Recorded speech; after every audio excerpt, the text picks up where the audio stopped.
जो मराठी भाषा का आदर नहीं रखेगा उन पे हम राजद्रोह का गुना दाखिल करेंगे। जो भी मराठी का आदर नहीं रखेगा। मैम, गुनाह तो फिलहाल आपके लोगों के खिलाफ हो चुका है, 7 लोगों पर FIR हो चुकी मारपीट करने की। कोई बात नहीं, मनसे के ऊपर बहुत सारे गुने हैं, मेरे ऊपर भी है। क्या बोला तूने?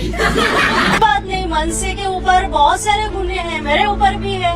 मैम, लेकिन हमने ऐसी भी घटनाएं देखी है, पहली घटना नहीं है, इसके पहले महिलाओं को पीटा गया, बुजुर्ग को पीटा गया, बैंक में घुसकर कर्मचारी को डराया धमकाया गया। अब आप किसी की निजी प्रॉपर्टी में जो उन्होंने खरीदा है, यहाँ पर दशकों से वो अपना धंधा चला रहे हैं। अब उनका कहना है कि आपके लोग यहाँ पर पहले भी आते थे, एकाएक ये मुद्दा क्यों उठाया गया कि नहीं मराठी में बात करो वरना मारे। अरे बाप रे, ये तो धोती खोल रहा है। क्योंकि कर्नाटका में हम देखते हैं कई बार विवाद हो जाता है, टैक्सी ड्राइवर तक बोलता है कि हमारी भाषा बोलो। एक चीज है ना, कैसे है कि हर स्टेट की, अगर मैं कर्नाटक नहीं गई क्योंकि मुझे वो भाषा नहीं आती है, जिस दिन मैं सीखूंगी उसी दिन मैं जाऊंगी। यही सवाल है। आपको कितनी भाषा है? मुझे हिंदी, इंग्लिश, मराठी। तो अभी हिंदी और इंग्लिश किसी राज्य की भाषा है नहीं, तो आप महाराष्ट्र में आजीवन रहेंगे। क्यों नहीं जाऊंगी? इंग्लिश तो आती है ना मुझे, इंग्लिश तो आती है ना, तो मैं जाऊँ। कर्नाटक नहीं गई क्योंकि मुझे वो भाषा नहीं आती है, जिस दिन मैं सीखूंगी उसी दिन मैं जाऊंगी। क्यों नहीं जाऊंगी? इंग्लिश तो आती है ना मुझे, इंग्लिश तो आती है ना, तो मैं जाऊँ। अरे कहना क्या चाहते हो? आपको हिंदी से दिक्कत? ऑब्वियसली।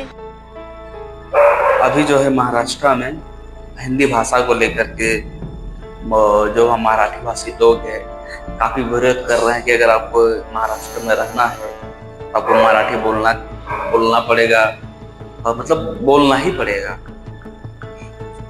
और जो लोग थोड़ा सा नहीं बोल पाते हैं या फिर चीजें नहीं समझ में आता है उसको मारा जाता है, पीटा जाता है। तो इस विषय में वहाँ के जो राज ठाकरे हैं उन्होंने भी कहा कि आप उसको मारिए पीटिए, लेकिन आप उसको वीडियो मत बनाइए। और कुछ 2 दिन पहले कल या परसों शायद उन लोग का बैठक हुआ था, रैली हुआ था, सभा हुआ था। उस सभा में जितने भी लोग वहाँ पे इंटरव्यू दे रहे थे सभी लोग हिंदी में ही बात कर रहे थे। उसे इंग्लिश से कोई दिक्कत नहीं है, तमिल, तेलुगु, कन्नड़ा अलग लैंग्वेज से कोई दिक्कत नहीं है, बस उसको सिर्फ और सिर्फ दिक्कत है हिंदी भाषा से, हिंदी भाषी लोगों से।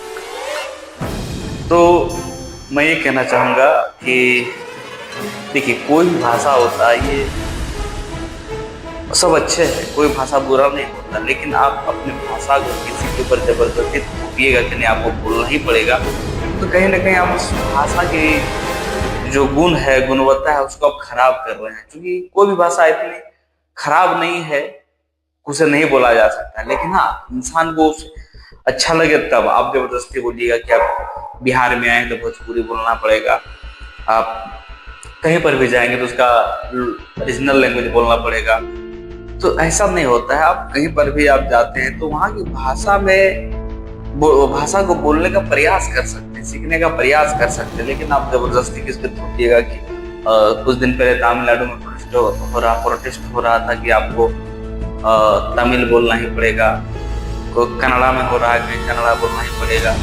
तो कहीं ना कहीं ये चीजें जो राजनीतिक हो रही है, सब चीजें कहीं सही नहीं है। लोकल जो भी भाषा है उसका सही है कि आप अपने भाषा को बचाए, उसके लिए कुछ भी करिए कि वो बचे, लेकिन हाँ आप किसी को चीज जबरदस्ती थोप नहीं सकते कि आपको ये करना ही पड़ेगा, आपको बोलना ही पड़ेगा।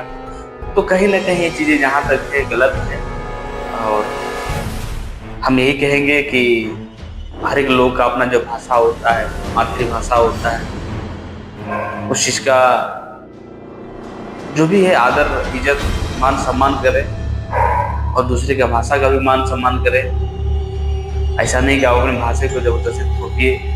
ऐसे में तो भाई अभी क्या है कि एक देश से दूसरे देश जाने के लिए वीज़ा लगता है, पासपोर्ट कराना पड़ता है, लेकिन अभी ऐसा ना हो जाए कि जैसी उत्पत्ति हो रही है कि दूसरे स्टेट में भी जाने के लिए आदमी को वहाँ का परमिशन लेना पड़ेगा कि मैं जा रहा हूँ।